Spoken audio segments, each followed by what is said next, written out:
নমস্কার। আজকে আমরা আরেকটি গুরুত্বপূর্ণ বিষয় নিয়ে উপস্থিত হয়েছি। সে বিষয়টি হচ্ছে কি aspects of competency based education. আলোচনার শুরুতে আমরা সহজভাবে এই কম্পিটেন্সি বেসড এডুকেশন বলতে কি বুঝি সেটা বুঝে নেব। সাধারণভাবে বলতে গেলে যে এই যে কম্পিটেন্সি, যার বাংলা প্রতিশব্দ হচ্ছে কর্মক্ষমতা বা কর্মদক্ষতা।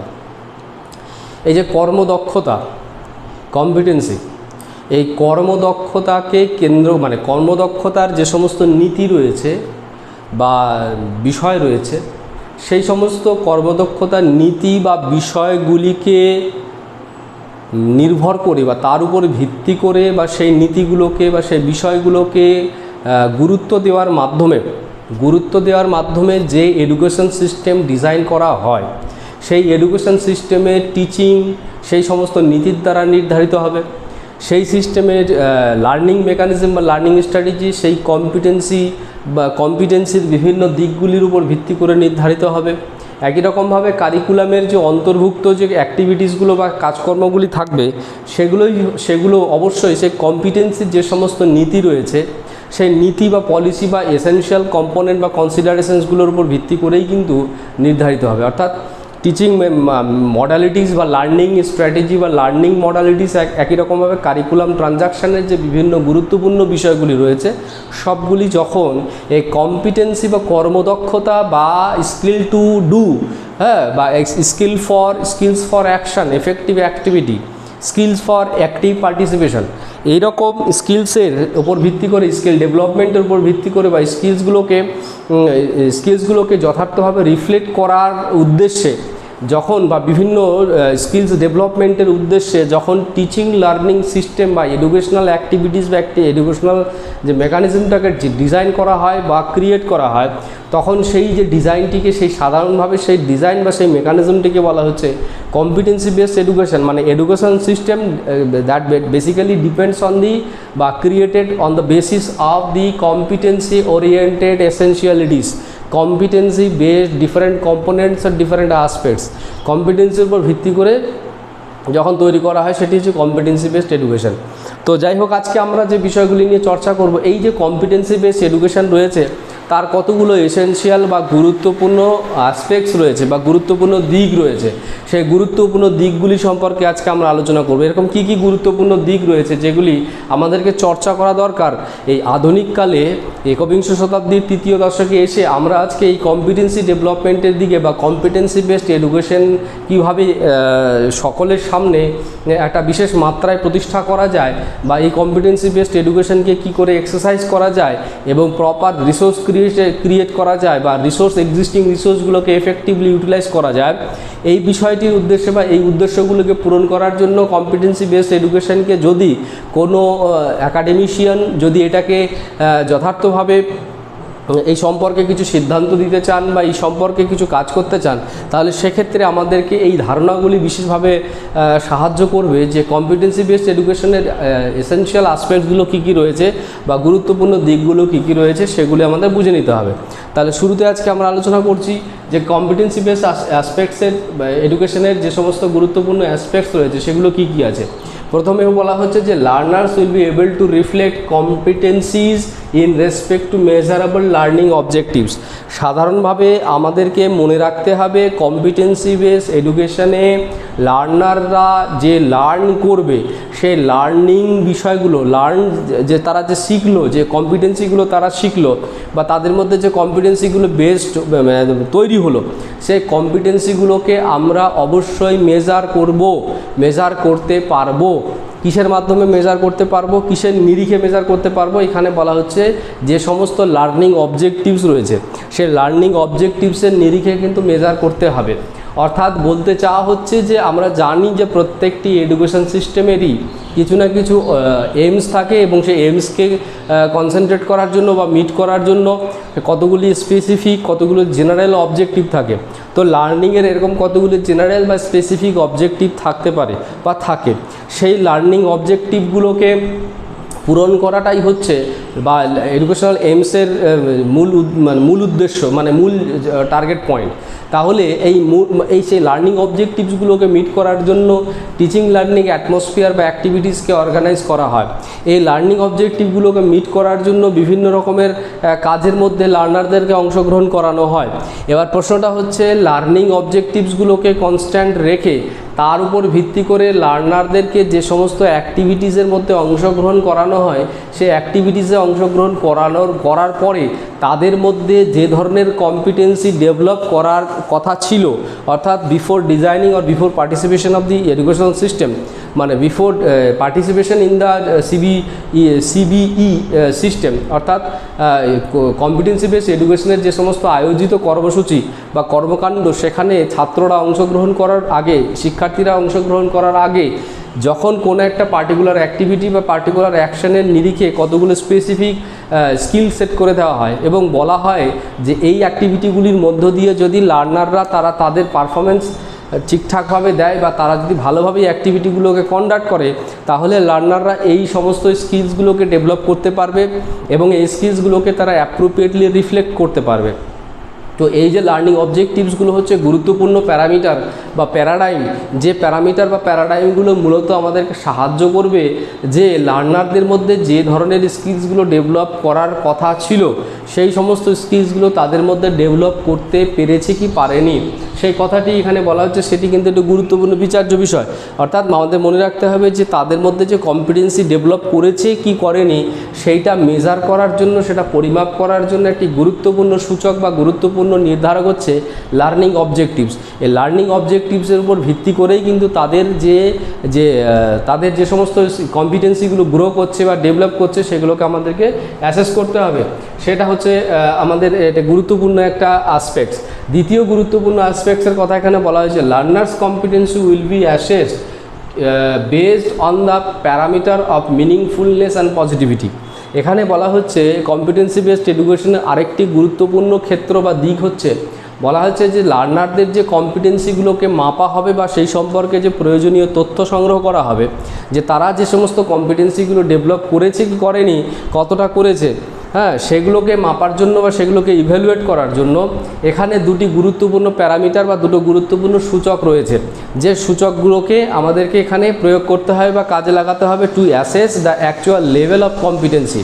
তাদের মধ্যে অ্যাকচুয়াল লেভেল অফ কম্পিটেন্সি কী রয়েছে সেগুলোকে অ্যাসেস করার জন্য এগুলোকে প্যারামিটার হিসাবে ইউজ করতে হবে। কী কী সে দুটো প্যারামিটার? প্রথম প্যারামিটারের কথাটি বলা হচ্ছে মিনিংফুলনেস, আর দ্বিতীয়টি হচ্ছে পজিটিভিটি। তাহলে মিনিংফুলনেস কথাটির অর্থ কী? মিনিংফুলনেস হচ্ছে অর্থবহতা, আর একটা পজিটিভিটি ইতিবাচক পার্সপেক্টিভ বা ইতিবাচক ক্ষেত্র। তাহলে যে অর্থবহতা অর্থাৎ কতটা অর্থপূর্ণ, আমি কোনো একটা কাজ করতে স্কিল ডেভেলপ, আমি কোনো একটা কাজ সম্পর্কে আমার মধ্যে স্কিল ডেভেলপ করেছি, মানে আমার অ্যাডভান্স লেভেলে আমার পারফরমেন্সটাকে আমি রিফ্লেক্ট করার ক্ষমতা আমি অর্জন করতে পেরেছি। আচ্ছা ঠিক আছে, কিন্তু যে আমি ক্ষমতাটা অর্জন করতে পেরেছি সেটা কতটা মিনিংফুল, সেটা কতটা আমার বাস্তবিকতার সাথে সম্পর্কযুক্ত, সেই স্কিলসটা আমার কতটা আমার রিয়ালিস্টিক নিডকে ফুলফিল করতে পারে, সেই জায়গাটা কিন্তু আমাদের কাছে স্পষ্ট হওয়া উচিত, স্পষ্ট হওয়া প্রয়োজন। তাই মিনিংফুলনেস আর একটা গুরুত্বপূর্ণ জায়গা, যে how much it is meaningful. Meaningful কেন বলা হচ্ছে? মিনিংফুল কিসের ভিত্তিতে মেজার করা হবে? মিনিংফুলনেসের জায়গাটা মেজার করা হবে যে how much it is Real or realistic, how much it is effective as per the need. প্রয়োজনের উপর ভিত্তি করে বা গুরুত্বের উপর ভিত্তি করে এটা কতটা তাৎপর্যপূর্ণ, সেটার উপর এই যদি অধিক পরিমাণে তাৎপর্যপূর্ণ হয় তাহলে বলা হবে it is very much meaningful. হ্যাঁ, তাহলে আমি আবার কথাটিকে রিপিট করছি বিষয়টিকে অর্থবহ করে তোলার জন্য, যে ধরা যাক কোনো একটা লার্নিং অবজেক্টিভসের উপর ভিত্তি করে লার্নারদেরকে কিছু স্পেসিফিক অ্যাক্টিভিটিস দেওয়া হয়েছে। এবার লার্নাররা সেই অ্যাক্টিভিটিসগুলোকে যখন পার্টিসিপেট করার মধ্য দিয়ে তারা কিন্তু সেখানে সেই অ্যাক্টিভিটিগুলো থেকে তাদের মধ্যে কিছু স্কিল বিল্ড হয়েছে। তাহলে এবারে সেই স্কিলসগুলো ঠিকঠাক হয়েছে কি হয়নি সেটা আমাদেরকে দেখতে হবে। তাহলে সেই স্কিলসগুলো ঠিক হয়েছে কি না ঠিক হয়নি সেটা মূল্যায়ন করার পদ্ধতি কী হবে? সেটাকে মূল্যায়ন করার পদ্ধতি হচ্ছে যে সেই স্কিলসগুলো কতটা মিনিংফুল সেটা আমাকে দেখে নিতে হবে। তাহলে সেটা মিনিংফুল কতটা হলো বা হলো না সেটা আমি কি করে বুঝবো? তাহলে সেই স্কিলসগুলো মিনিংফুল কি মিনিংফুল নয় সেটা বোঝার জন্য কতগুলো দিক রয়েছে। যেমন হচ্ছে সেটা কতটা বাস্তবিক, কতটা রিয়ালিস্টিক, কতটা আমাদের প্রয়োজন পূরণ করতে পারছে, কতটা ভ্যালু ক্রিয়েট করতে পারে, কতটা সিগনিফিক্যান্ট, এই ইত্যাদি দিকগুলোর উপর ভিত্তি করে আমাকে দেখে নিতে হবে যে সেই স্কিলসটা কতটা মিনিংফুল। আরেকটা দিক বলা হয়েছে, সেটা হচ্ছে how much it is positive, how much it is positive, পজিটিভিটির কথা বলা হচ্ছে। অর্থাৎ বলা হচ্ছে যে স্কিলস তো ডেভেলপ করছে, যে কোনো কাজ করার মধ্য দিয়ে এমন হতে পারে যদি কোনো লার্নার যদি পজিটিভ ডিরেকশানে কাজগুলো করে, তাহলে তাদের মধ্যে যে স্কিলসটা ডেভেলপ হবে সেটা হচ্ছে পজিটিভ প্ল্যাটফর্ম থাকবে। যদি কোনো লার্নার সেই কাজগুলো করার জন্য নেগেটিভ অ্যাপ্রোচ ফলো করে, তাহলে তাদের মধ্যে নেগেটিভ পার্সপেক্টিভস বা নেগেটিভ দিকগুলো তাদের মধ্যে তৈরি হবে। ধরা যাক কোনো অ্যাক্টিভিটি তাদেরকে দেওয়া হয়েছে, দেখা গেল একজন লার্নার কি করলো, সে কাজগুলো করার জন্য যে পজিটিভ যে দিকগুলো রয়েছে সেগুলোকে ফলো করছে, তাহলে তাদের মধ্যে যে স্কিলসটা তৈরি হবে সেই স্কিলসটার কিন্তু একটা পজিটিভ ডাইমেনশন বা পজিটিভ পার্সপেক্টিভ থাকবে। কিন্তু দেখা যাচ্ছে কোনো লার্নার তাদের ইনঅ্যাবিলিটির জন্য, তাদের পজিটিভ মাইন্ডসেটের জন্য, মাইন্ডসেটের অভাবের জন্য তারা কি করছে, কিছু নেগেটিভ প্রসেস ফলো করছে। নেগেটিভ প্রসেস ফলো করে তারা সেই নির্ধারিত অ্যাক্টিভিটিগুলো কন্ডাক্ট করার চেষ্টা করছে। তাহলে যদি নেগেটিভ প্রসেস ফলো করে সেই অ্যাক্টিভিটিকে কন্ডাক্ট করার চেষ্টা করে, তাহলে তাদের মধ্যে এইটার মধ্য দিয়ে তাদের মধ্যে যে স্কিলসগুলো ডেভেলপ হবে, তাহলে সেই স্কিলসগুলোর কোনো রকম পজিটিভিটি থাকবে না বা পজিটিভ প্ল্যাটফর্ম বা ফাউন্ডেশন থাকবে না। সেই জন্য এই কথাটিকে বলা হচ্ছে যে যখন কোনো স্কিলসকে মেজার করা হবে, স্কিলস মানে এখানে বলা হচ্ছে যে যখন কোনো কম্পিটেন্সিকে মেজার করা হয়, মেজার করার সময় দুটো দিককে এখানে তাৎপর্যপূর্ণ দিক হিসেবে বিচার করা হয়েছে। একটা হচ্ছে সেই স্কিলসগুলো কতটা হচ্ছে মিনিংফুল রয়েছে, তার মিনিংফুলনেস কতটা রয়েছে এবং তার পজিটিভিটি কতটা রয়েছে। যদি নেগেটিভিটি থাকে তাহলে, বা নেগেটিভ ওয়েতে যদি স্কিলসগুলো ডেভেলপ হয়ে থাকে, তাহলে সেগুলো কিন্তু লার্নিং অবজেক্টিভ ওরিয়েন্টেড স্কিলস হবে না বা কম্পিটেন্সি হবে না। সেটা কিন্তু আমাদেরকে এই competency based education system generate করার সময় বা ডেভেলপ করার সময় অবশ্যই মনে রাখতে হবে যে এটা কতটা তাৎপর্যপূর্ণ, কতটা অর্থপূর্ণ, কতটা এটার ইতিবাচক দিক রয়েছে সেটা, বা ইতিবাচক পন্থায় সেই কম্পিটেন্সিগুলোকে এক্সারসাইজ করার একটা সুযোগ রয়েছে। এটি কিন্তু একটা তাৎপর্যপূর্ণ দিক বা ক্ষেত্র হিসেবে এখানে আমরা দেখতে পেয়েছি। এরপরে 3 নম্বর যে বিষয়টি রয়েছে, learners will be able to apply learn knowledge as per or needs and to develop significant skills.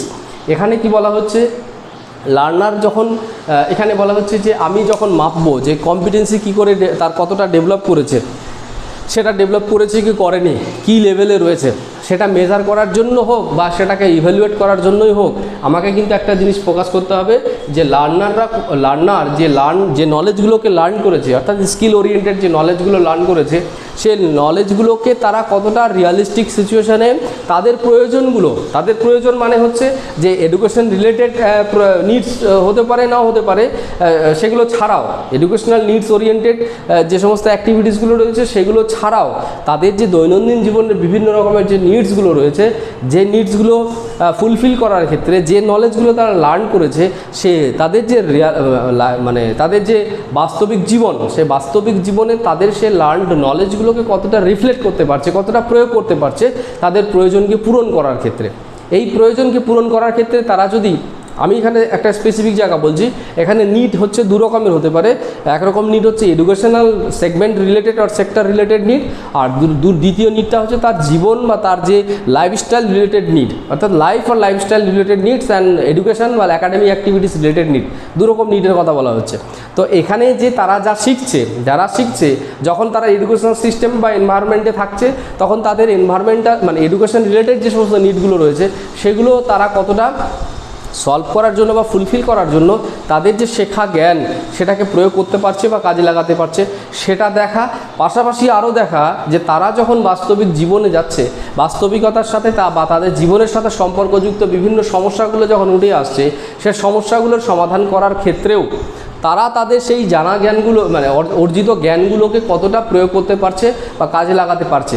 যদি সেগুলোকে যথার্থভাবে কাজে লাগাতে পারে বা প্রয়োগ করতে পারে, তাহলে সেক্ষেত্রে বলা হবে সেক্ষেত্রে বলা হবে যে তাদের মধ্যে কম্পিটেন্সি ডেভেলপ করেছে। এটা একটা গুরুত্বপূর্ণ দিক।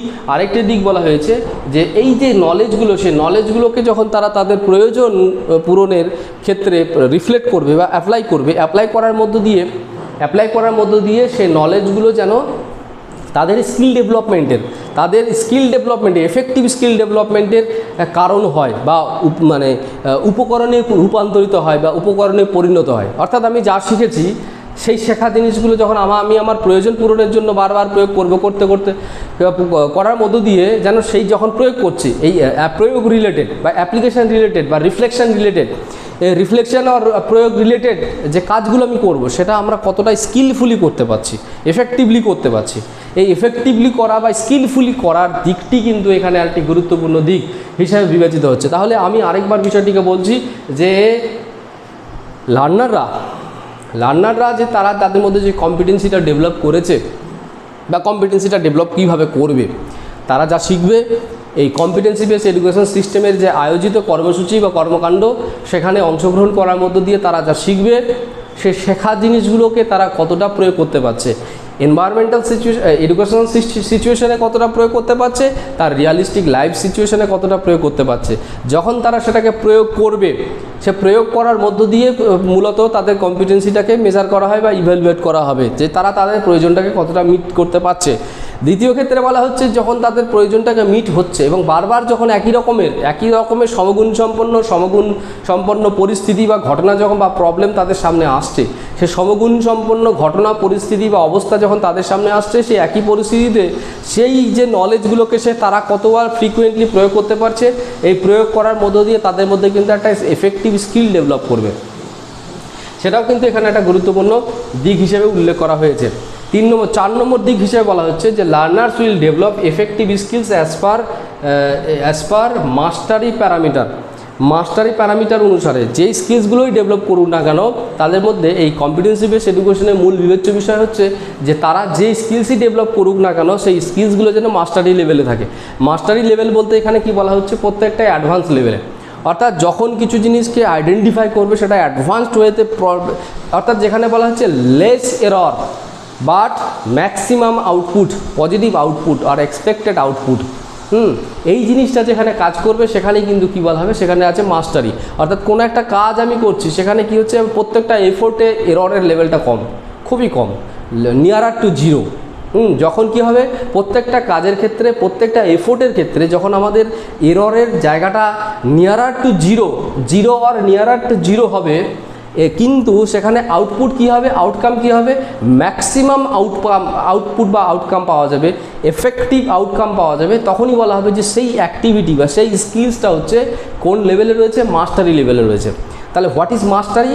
মাস্টারি is a indicator or parameter to reflect the actual level of advance performance as per the error and also the ensure error and also the output effectiveness, মানে effective output of the task। যে কোনো কাজ করছি, যে কোনো কাজকে আমি skilfully conduct করছি, তো স্কিলফুলি কাজটা কন্ডাক্ট করছি, সে কাজটা করার সময় যদি আমার যে এরর যখন হবে, প্রত্যেকটা কাজের মধ্যে কম বেশি এরর তৈরি হতে পারে, তাহলে যে এররটা হবে সেই এররটা হবে জিরো। যখন জিরো হবে কিংবা নিয়ারার টু জিরো, জিরো বা নিয়ারার টু জিরোর কাছাকাছি, তখন কিন্তু সেটাকে বলবে মাস্টারি কনসেপ্ট বা মাস্টারি স্কিল। যদি সেখানে জিরো বা নিয়ারার টু জিরো না হয়, যদি ম্যাক্সিমাম লেভেলে এরর হয়, তাহলে ধরা হবে সেখানে কিন্তু মাস্টারি নেই। এখানে তাহলে কি হচ্ছে, এরর যেন সিগনিফিক্যান্ট লেভেলকে এক্সিট না করে, অর্থাৎ বলা হচ্ছে যে অ্যাকসেপ্টেন্সের বা এফেক্টিভনেসের বা অ্যাডভান্স অ্যাপ্লিকেশনের বা অ্যাডভান্স রিফ্লেকশনের যে লেভেল রয়েছে সে লেভেলকে ক্রস যেন না করে এরর লেভেলটা, সেটা এখানে গুরুত্বপূর্ণ। তো এখানে যা কিছু স্কিল ডেভেলপমেন্ট বা যেটাই স্কিল ডেভেলপ করুক না কেন, কম্পিটেন্সি তাদের মধ্যে ডেভেলপ হোক না কেন, সেটা কিন্তু কী হিসেবে বিচার করা হবে, সেখানে বিচার্য বিষয়টা হচ্ছে মাস্টারি প্যারামিটার বা মাস্টারি প্যারাডাইম, সবটাই কিন্তু মাস্টারি লেভেলেই কিন্তু অ্যানালাইসিস করা হবে বা সে সম্পর্কে সিদ্ধান্ত নেওয়া হবে। এরপরে কি রয়েছে, learners will be able to explore aspects of new knowledge through the effective performance in the CBE system. অর্থাৎ কম্পিটেন্সি বেস এডুকেশন সিস্টেমে তারা যখন পারফর্ম করবে, পারফরমেন্সের মধ্য দিয়ে লার্নাররা তা পারফরমেন্স যখন করবে, আমাদের মনে রাখা দরকার প্রত্যেকটা মানুষের পোটেনশিয়ালিটি বা ক্ষমতা কিন্তু ডিফারেন্ট টাইপের হয়। তাই কি হয়, একটা বিষয়কে বা তাদের পয়েন্ট অফ ভিউ বা দৃষ্টিকোণ বা ডিফারেন্ট হয়, তাদের পোটেনশিয়ালিটি যেহেতু আলাদা হয়, তাদের দেখার ধরনও আলাদা হয়, দেখার ভঙ্গিমাও আলাদা হয়। তাহলে একটা পরিস্থিতি বা একটা সমস্যাকে সাধারণভাবে অধিকাংশ, অর্থাৎ কমন জায়গায়, অ্যাভারেজ যে জায়গাটা, সেই অ্যাভারেজ জায়গাতে মানুষরা বা ব্যক্তিরা কমন জায়গাটাকে বেশি ফোকাস করে বা কমন জায়গাটাকে বেশি লোকেট করে। কিছু মানুষ এরকম থাকে, কিছু ব্যক্তি এরকম যারা রয়েছে তারা এক্সেপশনালি বিষয়গুলোকে অবজার্ভ করে, এক্সেপশনালি তার বিষয়গুলোকে অ্যানালাইসিস করে। তা যখন কোনো একটা প্রবলেম, যে প্রবলেমটা বা যে অ্যাক্টিভিটিটা এই কম্পিটেন্সি বেসড এডুকেশন সিস্টেমে তাদেরকে দেওয়া হয়েছে, সেই অ্যাক্টিভিটিগুলি করার সময় লার্নাররা যারা ডিফারেন্ট এবিলিটি রয়েছে, যারা ডিফারেন্ট ওয়েতে বা এক্সেপশনাল ওয়েতে বিষয়গুলোকে অ্যানালাইসিস করছে বা দেখছে, তারা কিন্তু কি করবে, সেই অ্যাক্টিভিটির মধ্যে পার্টিসিপেট করার মধ্য দিয়ে, সেই অ্যাক্টিভিটির মধ্যে অংশগ্রহণ করার মধ্য দিয়ে তারা কিন্তু কিছু কিছু নতুন দিক বা নতুন কিছু জ্ঞানের ক্ষেত্র উন্মোচন করবে, প্রকাশ করবে। তাই বলা হচ্ছে নিউ কনসেপ্ট বা নিউ নলেজ তারা কিন্তু এক্সপ্লোর করবে। তাহলে কম্পিটেন্সি বেসড এডুকেশনে তারা নিজেদের পারফরমেন্স দেওয়ার মধ্য দিয়ে এমনও নতুন জ্ঞান বা নতুন জ্ঞানের ক্ষেত্র বা নতুন জানার দিক, যেগুলো পজিটিভ প্যারামিটার বা প্ল্যাটফর্ম রয়েছে, এমন দিকগুলোকে কিন্তু তারা এক্সপ্লোর করতে পারে বা করার সম্ভাবনা রয়েছে। অর্থাৎ এখানে বলা হচ্ছে যে মানে রিফ্লেকশন অফ ডাইভার্সিফাইড ইন্টেলিজেন্স বা ডাইভার্সিফাইড ক্যাপাবিলিটিস, হ্যাঁ, যে প্রত্যেকটা মানুষের বিভিন্ন রকমের কর্মক্ষমতা বা কর্মপদ্ধতি রয়েছে, ক্যাপাবিলিটি রয়েছে, সামর্থ্য রয়েছে, তাদের নিজস্বতা রয়েছে। এই নিজস্বতার প্রয়োগের মধ্য দিয়ে, নিজস্বতার প্রতিফলনের মধ্য দিয়ে, তাদের ক্যাপাসিটির প্রয়োগের মধ্য দিয়ে এমনও বহু লোক আছে, বহু ব্যক্তি রয়েছে, তারা কোনো একটা জিনিসকে সাধারণভাবে না দেখে একটু ডিফারেন্ট ওয়েতে দেখে, এবং সেই ডিফারেন্ট ওয়েতে যখন দেখে তখন সেই জিনিসটা কিন্তু ডিফারেন্ট ওয়েতে সবার সামনে উপস্থাপিত হয়। তো সেই ক্ষেত্রে কি হয়, জ্ঞানের নতুন জ্ঞানের ক্ষেত্র বা জ্ঞানের নতুন দিক কিন্তু উন্মোচিত হতে পারে। এটি হচ্ছে একটি গুরুত্বপূর্ণ দিক। তাহলে আমরা এই কম্পিটেন্সি বেসড এডুকেশন সিস্টেমে আমরা এইরকমভাবে কয়েকটি দিক সম্পর্কে আলোচনা করলাম, যে যদি কোনো ব্যক্তি এই কম্পিটেন্সি বেসড এডুকেশনটাকে ডিজাইন করতে চান বা সেটাকে ফলো করতে চান, সেটা নিয়ে স্টাডি করতে চান, তাহলে আমাদের এই ক্ষেত্রগুলিকে অবশ্যই মাথায় রাখতে হবে, এই দিকগুলোকে অবশ্যই আমাদের গুরুত্ব দিতে হবে। যাই হোক, আপনারা মনোযোগ সহকারে শুনছিলেন, আপনাদের অসংখ্য ধন্যবাদ।